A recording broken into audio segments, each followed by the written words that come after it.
los derechos constitucionales, Presidenta, y además hay un artículo transitorio que dice que todo... No, entiendo que esa parte la quitaron, que nada más queda esta parte de el artículo 61, inciso 1, que pase a la Constitución. Las otras entiendo que ayer mismo las retiraron. Es lo que me informa la Consejería Jurídica. Finalmente, Presidenta, hoy en el marco de la renovación de la presidencia de la Comisión Nacional de Derechos Humanos, hoy en Reporte Índigo publicamos un tema en el que se incluye una comparativa del presupuesto que recibió este órgano autónomo y el que recibió el INAI entre 2019 y 2024.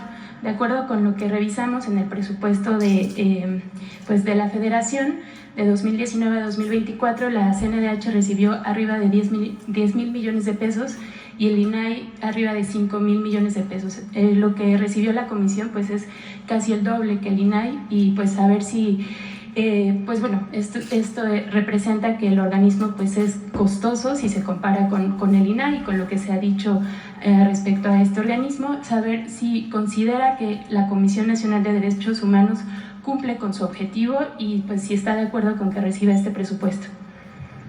Bueno, yo creo que es distinto, ¿no? O sea, me parece que la transparencia es una responsabilidad de todo gobierno. No necesariamente se requieren grandes burocracias, sino que se cumpla la ley. Y lo que se requiere, pues pasará a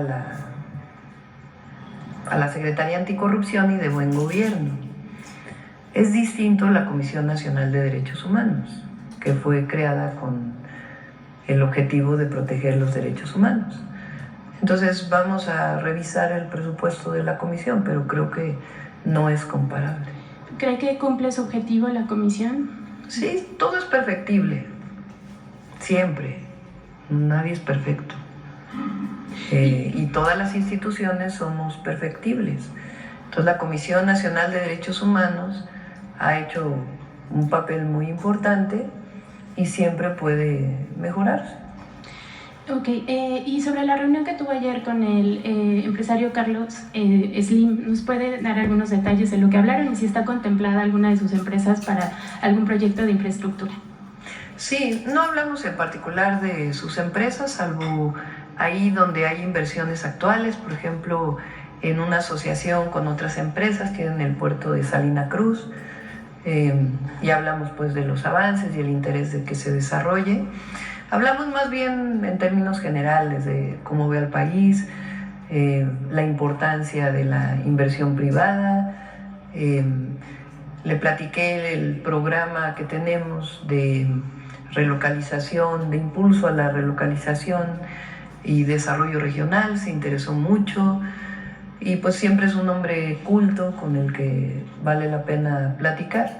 Entonces fue una plática de cortesía y particularmente pues para que nos ayude a este programa, este proyecto de impulsar la inversión privada vinculada con la inversión en infraestructura pública para el desarrollo del país, para no solo el crecimiento económico, sino el desarrollo con bienestar. Entonces fue una muy buena plática y la verdad nos va a ayudar pues a que salgamos adelante entre todos.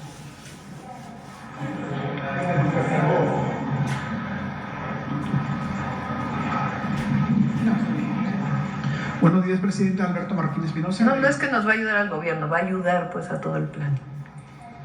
Gracias, buenos días. Alberto Marroquín Espinosa de JF Informa desde Cancún, frecuenciacat.com, esahora.am y esahora.am desde Querétaro.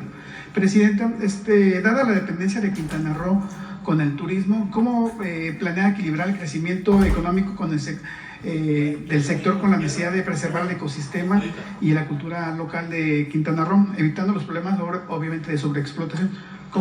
Y sabemos que la gobernadora Mara Lezama también ya inició gestiones con su gobierno para construir la carretera de Cancún a Costa Mujeres. El presidente López Obrador decretó, no es Quintana Roo, es principalmente Campeche, pero de manera muy importante amplió la reserva de la biosfera de Calakmul. Con la ampliación, la reserva de la biosfera de Calakmul es la reserva más importante del mundo de selva tropical, después de el Amazonas. Entonces, una vez que se decreta un área natural protegida, lo que se requiere es un plan de manejo, que lo explicó muy bien aquí la secretaria de Semarnat, Alicia Bárcenas, y pues vamos a trabajar en esta zona como en otras zonas. Hace poco también se hizo el plan de ordenamiento territorial de Tulum, importantísimo, el plan de desarrollo urbano de Tulum, para que Tulum, ahora que tiene el aeropuerto y el nuevo hotel también, que es un hotel muy importante, pues no empiece a crecer sobre la selva, sino que se proteja tanto la zona arqueológica como las áreas protegidas y las propias reservas naturales. Entonces ese programa es muy importante. Y en el caso de pues toda la Riviera Maya y lo que representa Cancún, se está trabajando mucho con la gobernadora y ella está muy pendiente de ello. Es una muy buena gobernadora que al mismo tiempo que promueve la inversión, protege las reservas naturales y el bienestar de la población. Tanto en Baja Sur, en Los Cabos, como en Cancún y la zona metropolitana donde viven las y los trabajadores, vamos a impulsar mucho el programa de vivienda, porque muchas veces se venden cuartos de hotel, lo dije hace poco, muy caros, principalmente para turismo extranjero, y las y los trabajadores no tienen las mínimas condiciones de bienestar. Y nosotros lo que queremos es que vengan las inversiones, que haya desarrollo, pero con bienestar y protección del medio ambiente. Y ese es el objetivo de Quintana Roo. Quintana Roo por muchos años tuvo un proceso de corrupción, de cambios de uso de suelo tremendos. Ventas dobles desde áreas nacionales hasta propiedades privadas o ejidales. Entonces se está poniendo orden y la gobernadora lo está haciendo bien. Muchas gracias. Presidenta, ha existido siempre un rezago en lo que es el servicio profesional de carrera, lo que organiza más bien a los mandos medios del gobierno federal, donde ellos entraban por concurso a una plaza y después tenían en teoría un servicio más bien una carrera dentro de la administración pública, pero eso no se ha dado. De hecho ya la ley ya prácticamente es obsoleta, se creó en el 2003 y la última modificación fue en el 2006. Entonces realmente desde esa época los funcionarios o mandos medios, que hablamos desde enlace, jefes de departamento hasta subdirectores o hasta directores de área, puede ser de concursos hasta directores generales, hay excepciones, pero no han tenido ese servicio de carrera de crecer dentro de la administración pública. Realmente no se ha dado eso. Son prácticamente los 7 subsistemas que existen dentro de la ley, no se aplican. El único que aplican es el de separación del servidor público, pero lo han hecho ya de una forma que ya le encontraron como que el candadito a la ley para poder sacar a la gente del gobierno sin que les aplique la ley de servicio profesional de carrera. No sé si la vez que estuvo aquí la secretaria, de ahora que va a ser la Secretaría de Anticorrupción, pues es de su dependencia esa secretaría. Sí, es parte de lo que está revisando Raquel. Tiene una parte buena y tiene también algunos problemas, vamos a ponerlo así. Entonces vamos a pedirle a Raquel que venga para hablar del servicio civil de carrera.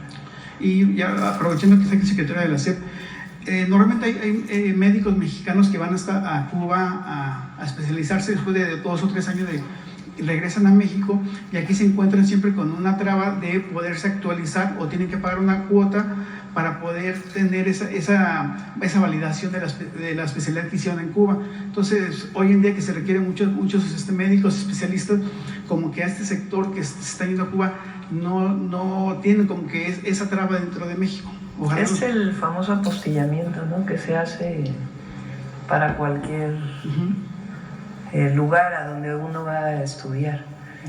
Pero bueno, no sé si quieras comentar.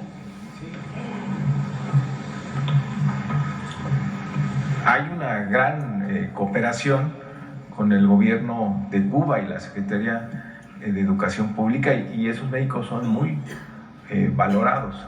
Entonces, estamos trabajando, no debe haber ningún obstáculo para que esos estudios sean validados aquí. Es el apostillamiento que mencionaba la secretaria, pero vamos a revisarlo para ver si todavía hay algún rezago, pero sí te adelanto que hay una gran cooperación desde la administración pasada que promovió el presidente Andrés Manuel López Obrador, que llegaran médicos cubanos a México.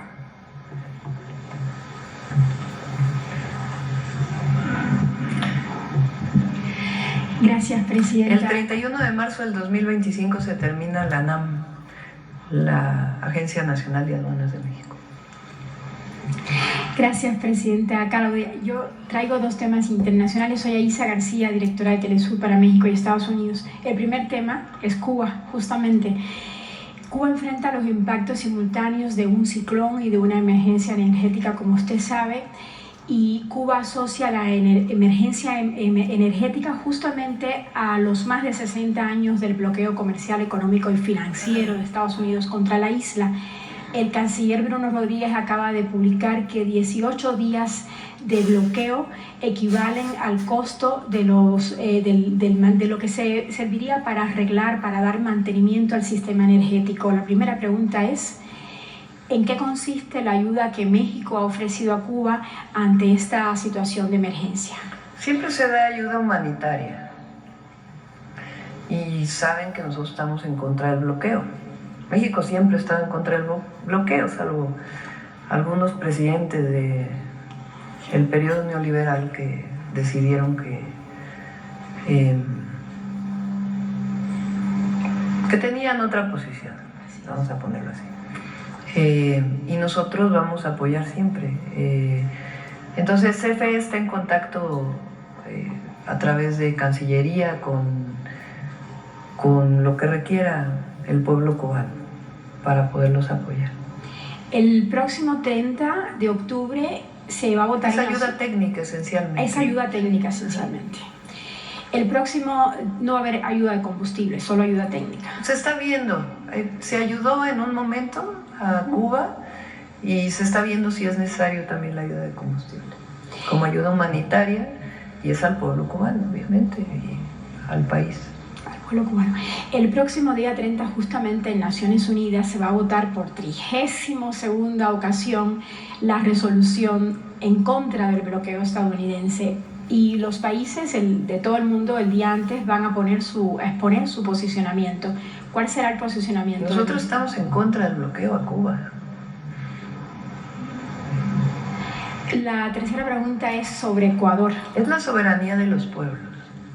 Eso es lo que dice nuestra política exterior. Es el pueblo cubano quien debe decidir cómo organizarse y cómo definir su forma de gobierno. No tiene por qué haber intervención.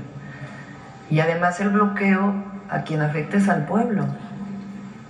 Entonces, no, es un asunto pues hasta humanitario. Entonces no hemos estado nosotros, desde el primer momento México fue el único país que votó en contra del bloqueo, y así va a seguir siendo. Muchas gracias. La tercera pregunta tiene que ver con Ecuador. Es que se acaban de cumplir 6 meses, el pasado 6 de octubre, de la intervención armada en la Embajada de México en Quito. Quería saber si el gobierno que usted preside va a seguir insistiendo en exigir a Ecuador el salvoconducto para el expresidente Jorge Glass, así como que se respete su estatus de asilo diplomático.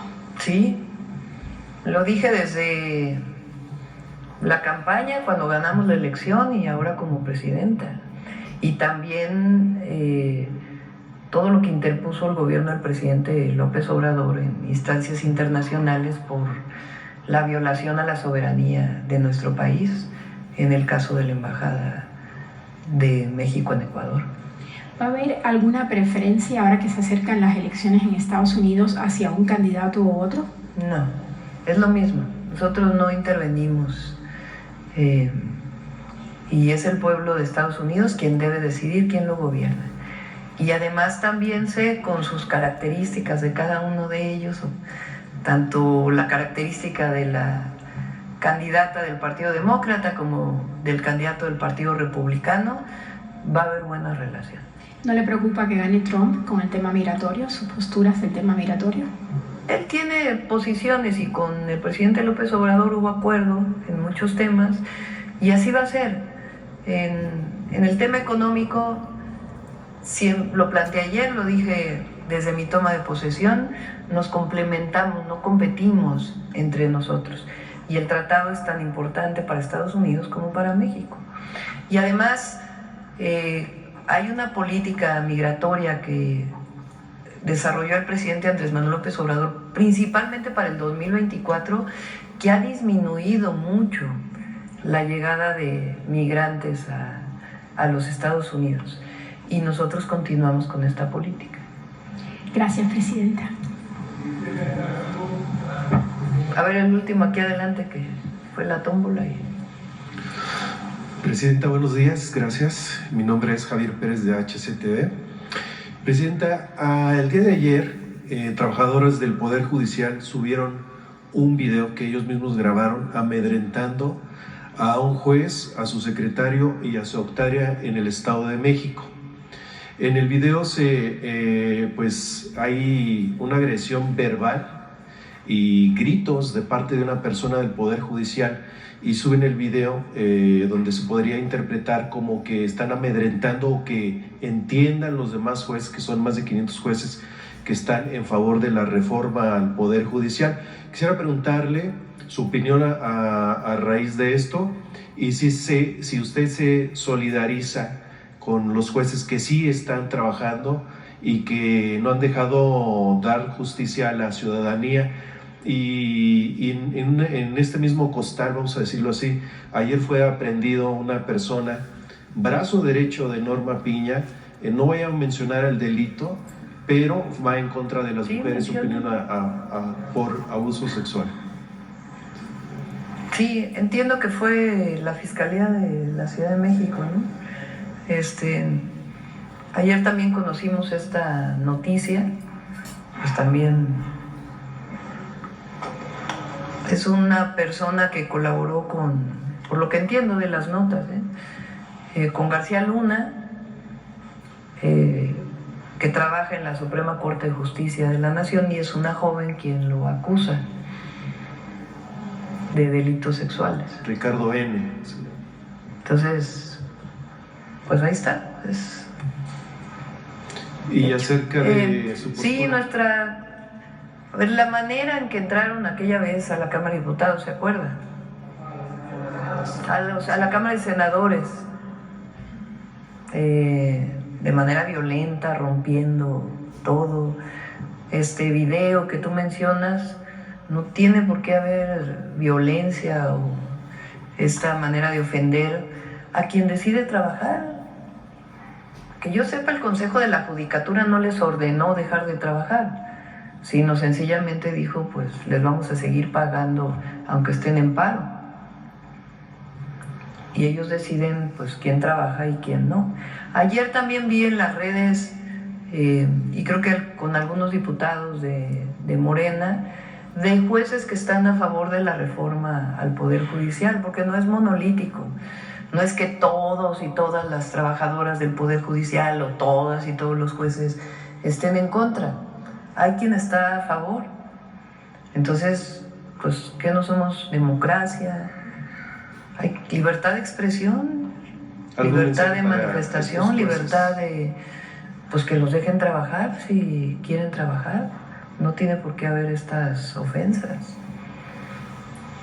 Y bueno, hay algunos que se declaran en paro y de todas maneras trabajan y no trabajan muy bien, que digamos. El último tema, si usted me permite, en el Sindicato de Trabajadores Petroleros tienen una puerta de elección para elegir a su dirigente a nivel nacional. Están teniendo algunos conflictos internos en donde también se está disputando la secretaría que tomaría, el cargo de secretaría que tomaría una mujer por primera vez en la historia petrolera, y están pidiendo su intervención a través de trabajo la Secretaría del Trabajo para que usted intervenga, porque supuestamente no quieren dejar llevar a uno de los líderes de manera democrática e intervienen también en la elección a esta secretaria. Está pidiendo su intervención a través de la Secretaría del Trabajo. Puede el secretario entrar en contacto con ellos y puede facilitar, pero el gobierno no tiene por qué intervenir como era antes en las elecciones de un sindicato. Hay libertad, está en la ley, es parte de las reformas que se plantearon tanto para trabajadores del Estado como para trabajadores de empresas, libertad de decisión. Por primera vez no hay una orientación por parte del gobierno como era antes en la época del priismo y también del panismo, porque en la época neoliberal supuestamente no estaban de acuerdo con ello, pero lo seguían haciendo. Entonces, libertad a las y los trabajadores petroleros para que decidan, y si el secretario del Trabajo puede facilitar algún tema en particular, pero sin intervención. Nosotros no intervenimos. Libertad a las y los trabajadores para que decidan a quién elegir. Muchas gracias. Bueno, vamos a cerrar. Hoy es el día del médico y la médica. Muchas felicidades a todos los que desempeñan esta gran profesión. No se nos olvida su participación como héroes, heroínas en el COVID. Nuestro agradecimiento siempre, y nuestro agradecimiento siempre a esta noble profesión. Va a estar el doctor Krsenovich con ellos en un evento, y desde aquí pues les mandamos un saludo cariñoso, y siempre vamos a trabajar para que tengan las mejores condiciones de trabajo en las instituciones públicas.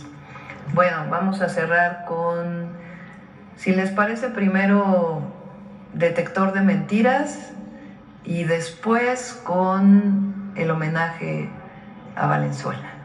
Adelante.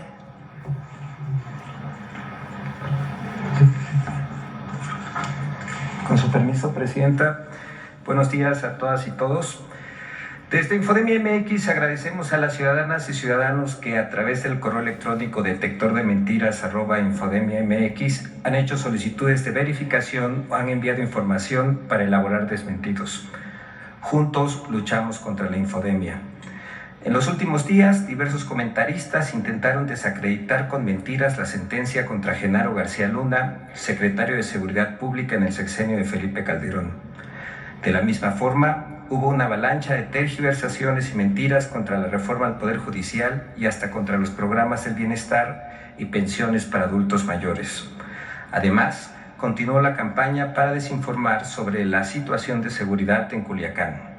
Vamos a ver el video del detector de mentiras de esta semana.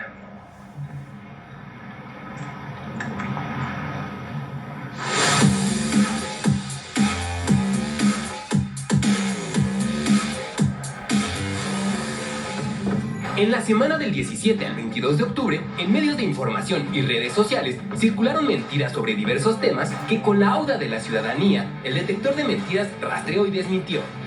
1. Es mentira que el gobierno de México dará un crédito al gobierno de Cuba de $20,000 millones. El 21 de octubre, la Secretaría de Relaciones Exteriores informó que respecto a la situación del sistema eléctrico de Cuba, la Comisión Federal de Electricidad ofreció su apoyo técnico para ayudar a restablecer la energía eléctrica en la isla. En el comunicado oficial de la Cancillería mexicana, no se menciona ningún crédito para ese país.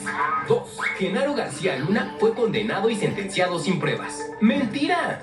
Desde el inicio del juicio, el juez Brian Cogan hizo saber al jurado que los testimonios deberían ser considerados como pruebas y los testimonios siguieron todas las reglas en el proceso judicial. Además, en el juicio se presentaron facturas de pagos irregulares, fotografías y videos de las propiedades de García Luna. El expediente de la Corte Federal del Distrito Este en Brooklyn, Nueva York, en contra de García Luna, contó con 7.500 páginas de evidencias que lo involucran con el narcotráfico y 4.900 audiograbaciones de testigos. 3. Felipe Calderón no contaba con información o antecedentes de los delitos de García Luna. ¡Mentira! Al menos existieron 4 expedientes públicos que le llegaron a Felipe Calderón sobre la corrupción de García Luna. En 2007, el general en retiro, Tomás Ángeles de Aguajare, le advirtió al entonces presidente de los vínculos que tenía Genaro García Luna con el narcotráfico.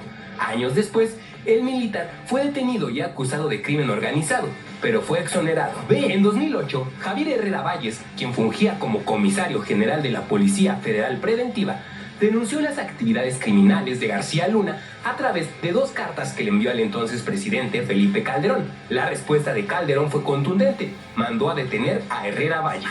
En 2010, los cables hechos públicos por Wikileaks revelaron que desde 2008 autoridades estadounidenses, colombianas y la Interpol sospechaban sobre los vínculos que tenían policías cercanos a García Luna con el crimen organizado y la tolerancia a estas actividades criminales del entonces secretario de Seguridad Pública. En otro cable fechado en diciembre de 2009, el entonces embajador de Estados Unidos en México, Carlos Pascual, también señaló a García Luna. En su libro Los años de las luchas, el expresidente francés Nicolas Sarkozy relató que en una cena en 2009 le expresó a Felipe Calderón sus inquietudes sobre el caso Florence Cassés y describió la relación entre Genaro García Luna y el expresidente Calderón. 4. Los adultos mayores ya no podrán tener al mismo tiempo pensión del IMSS y pensión del bienestar.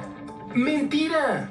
La pensión para adultos mayores es universal y se entrega a todas las personas mayores de 65 años que viven en México y que realicen su registro ante la Secretaría del Bienestar, independientemente si son o no beneficiarios de otro tipo de pensión. 5. Hubo una explosión de una estación de gas Bienestar en Culiacán, Sinaloa. ¡Mentira! El video que circula en redes sociales corresponde a la explosión de una gasolinera en Chechenia, Rusia, en octubre de 2024. 6. El INE suspendió la elección extraordinaria de ministros, magistrados y jueces. ¡Mentira! La consejera presidenta del INE, Guadalupe Tadei, aseguró el 17 de octubre que el instituto no ha suspendido el proceso electoral judicial y precisó que se está a la espera de resoluciones judiciales, las cuales carecen de sustento jurídico para detener la elección judicial establecida en el texto vigente de la Constitución. 7. Los aficionados al béisbol abandonaron a los tomateros en la Liga del Pacífico debido a la violencia en Culiacán. ¡Mentira! El equipo de béisbol profesional Tomateros de Culiacán publicó un video el 19 de octubre y aclaró que las imágenes que usó un medio de comunicación para informar sobre el falso abandono de la afición fueron tomadas momentos antes de que comenzara uno de sus juegos.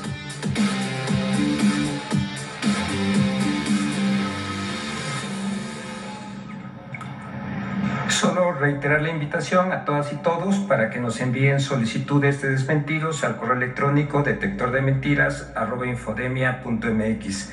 Muchas gracias y hasta el próximo miércoles. Presidenta. Toro Valenzuela. Es una noche memorable. El público se pone de pie, tributa la oración, de pie a Fernando Valenzuela. El ambiente es electrizante. Recibe la modalidad de trayectoria destacada en el deporte mexicano. Fernando Valenzuela, Anguamea, béisbol.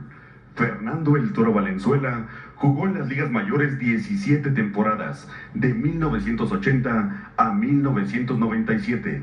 Es el primero y hasta ahorita el único jugador en ganar ambos premios, Cy Young, otorgado al mejor pitcher, y el de novato del año en la misma temporada en la Liga Nacional. El récord en su carrera de ganados y perdidos es de 173-153, con un promedio de carreras limpias de 3.54 en ligas mayores. Líder 3 veces de juegos completos de la Liga Nacional en 1981, 1986 y 1987. Ganó 2 series mundiales con los Dodgers de Los Ángeles en 1981 y 1988.